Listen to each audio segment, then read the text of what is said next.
It was sold for $15 million. You heard that right. $15 million for a tourmaline that was mined in Bolivia a half a century ago. And the family thought it was so valuable, they kept it in a very safe place. They wrapped it up in blankets. They kept it under the bed. Kept it under the bed, yes. 409. It's just one of many crystals and gems getting a lot of attention here at the TCC. A lot of precious metals as well, like the old standby gold. How much is this worth? This on the open market is close to $1 million.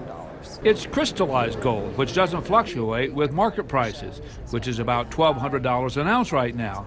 This 200 ounces of crystallized gold is worth far more than that. If you have a nugget, the value would go down. This will not, because it's not based on gold weight.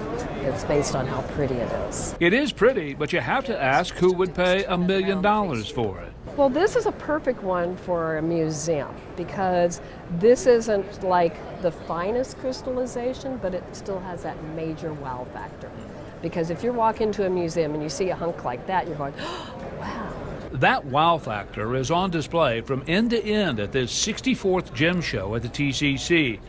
But it's not just the dollar value that's important to some. I am a longtime mineral collector. I started when I was 12 years old. But Rob Levinsky is not just any longtime collector. On display here is just a small part of his personal collection. I have 1,000 pieces of Chinese material. We have a private museum I built in Dallas. A doctor by training, he now collects pieces, but he sells many more as a dealer at the Gem Show. But for him, it's not about price. I look at these things and I think they're inspiring. To me, that's the definition of art. It's nature's art. Pure and simple. And again, these are the age of the dinosaurs. How do you wrap your mind around that and you're holding it? And you can't put a price tag on that. At the TCC, I'm Bud Foster, KOLD News 13, live local late breaking. Stones here as well that you might be able to see in some of the other